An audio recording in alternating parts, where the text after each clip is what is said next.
Today we're working on Janu Sirsasana. So Janu, knee, Sirs, head, asana, of course, is posture. So this is your head to knee posture. And if that sounds intimidating, the good news is we call it Janu Sirsasana even if your head's like a fucking million miles away from your knee. Still the same posture. A couple things we really want to focus on here. First and foremost, the lengthening of the spine. There's a slight twist in this posture, but we always want to lengthen before we twist. And then secondly, the actions of the legs. So there's an opening of the hip, there's an extension through the hamstrings and the backs of the legs, but really, first and foremost, we want to keep our spine lengthening. So a lot of times for people to get into this pose, they kind of just hunch over and dump in, try and drop their head toward their knee. That doesn't do shit. It might actually compromise the health of your spine. So we're going to build this posture a few different ways. Props, I want you to have a blanket, a folded blanket to sit on, or a soft cushion or bolster. We'll have a strap, and we're going to have one of our folding chairs around. So let's start on the ground. We're going to take our blanket, fold it to create a nice little lift for ourselves. Good. We'll keep our strap within arm's reach. And we're going to sit up on our lift. So again, a bolster, a couple folded blankets, whatever you need so that when you're sitting, the spine is already kind of naturally long to begin with. That's hard to do if your knees are up really high compared to your hips. You want your knees to be able to relax at hips level or lower.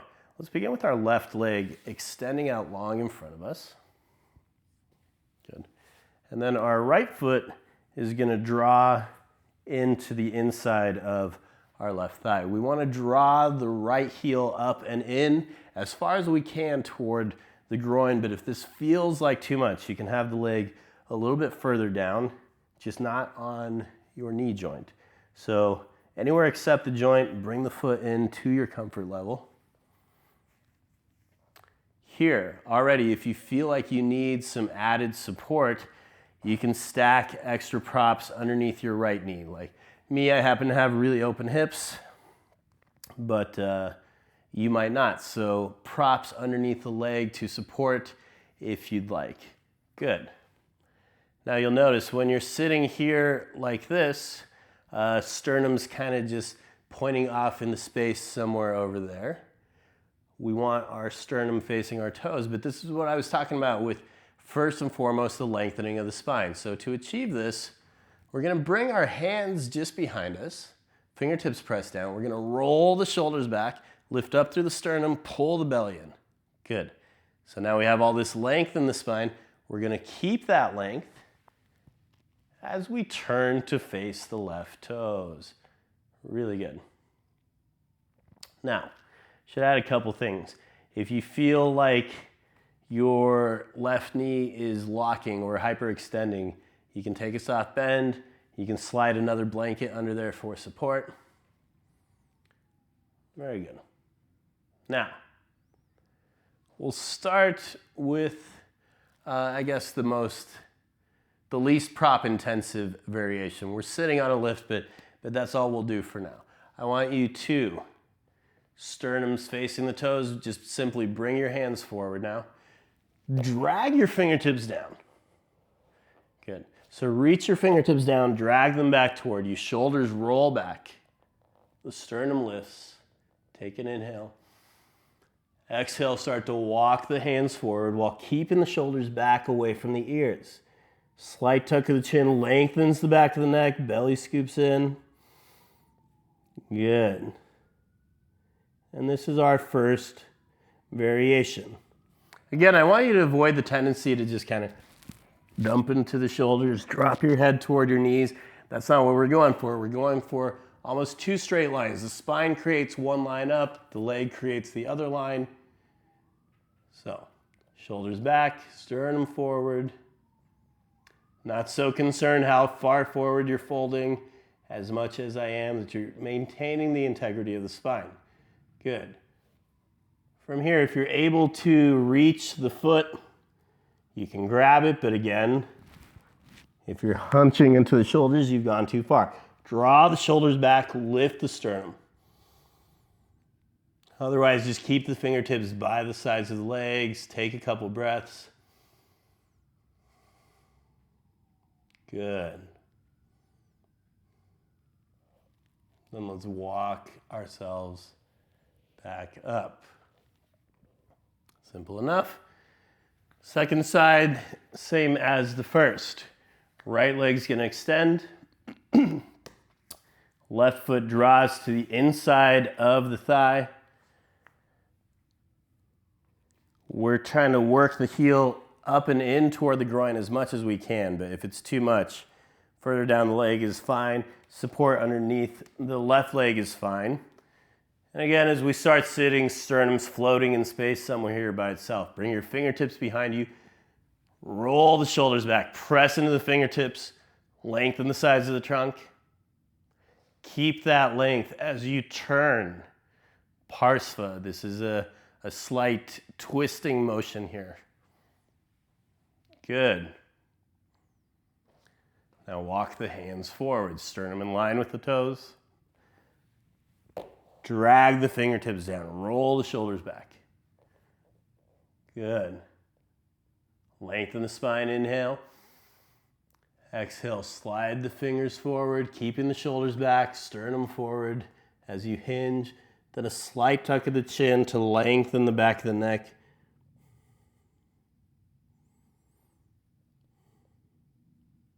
Good.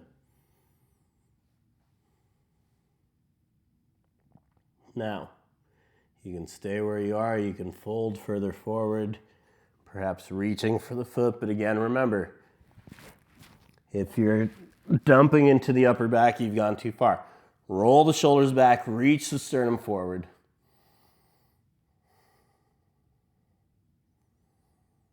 So maybe instead of head to knee pose, we want to think about it as sternum to toe pose,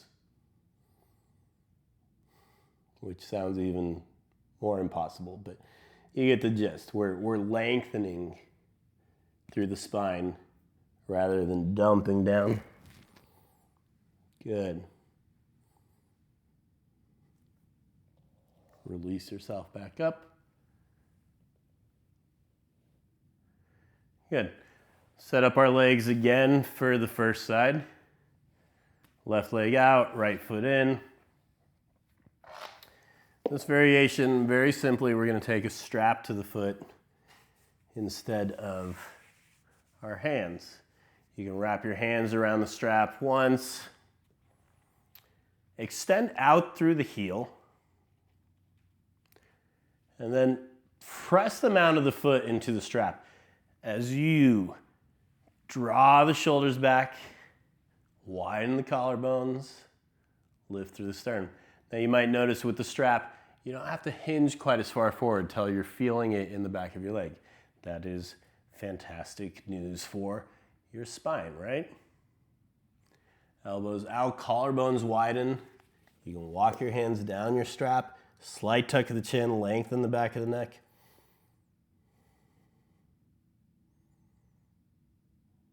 Good.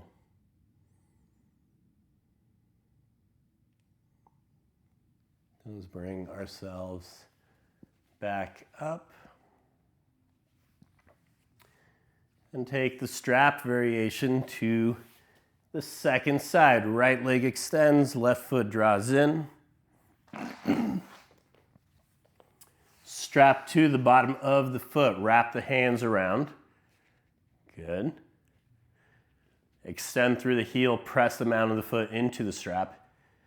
Bend the elbows. Elbows go out to widen the collarbones. Inhale, lift. Exhale, hinge forward. Keep the elbows out. Keep the collarbones wide. Walk hands down the strap as needed. Then tuck the chin. Lengthen the back of the neck.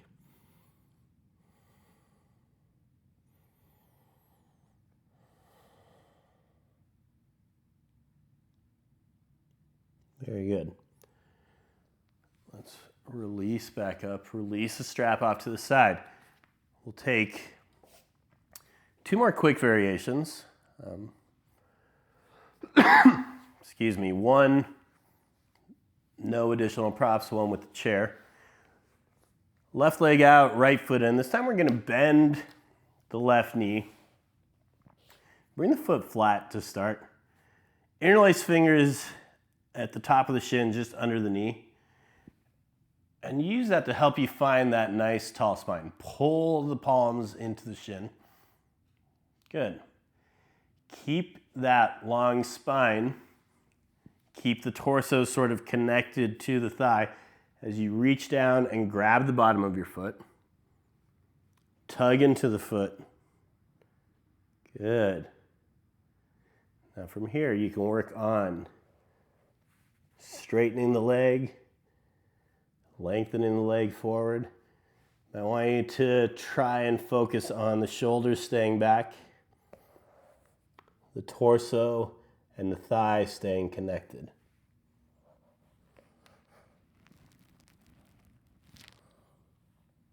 Good. So you can straighten all the way, or you can straighten halfway. Come in as deep as you'd like to.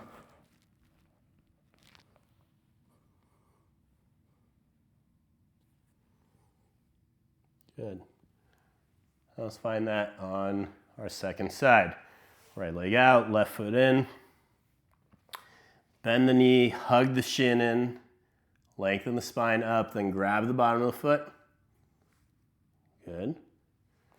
Slide the heel forward. And then start to slide.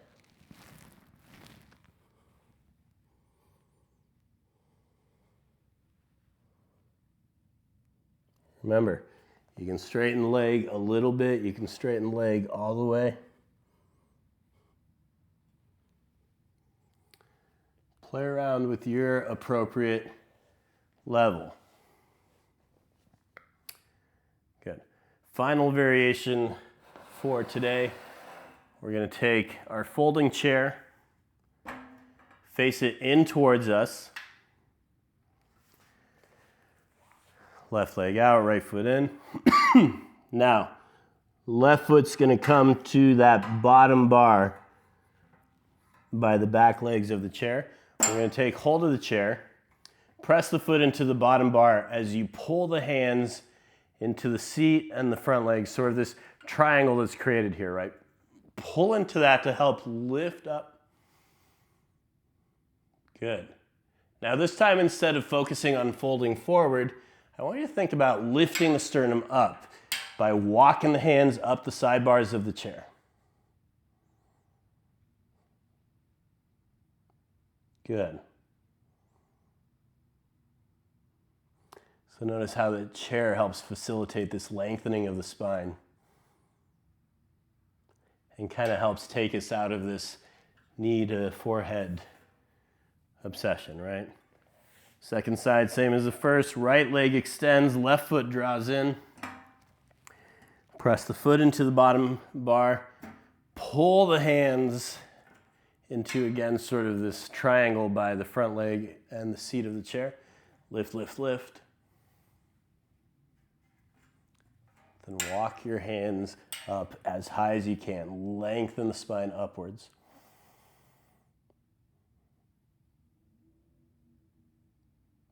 Good.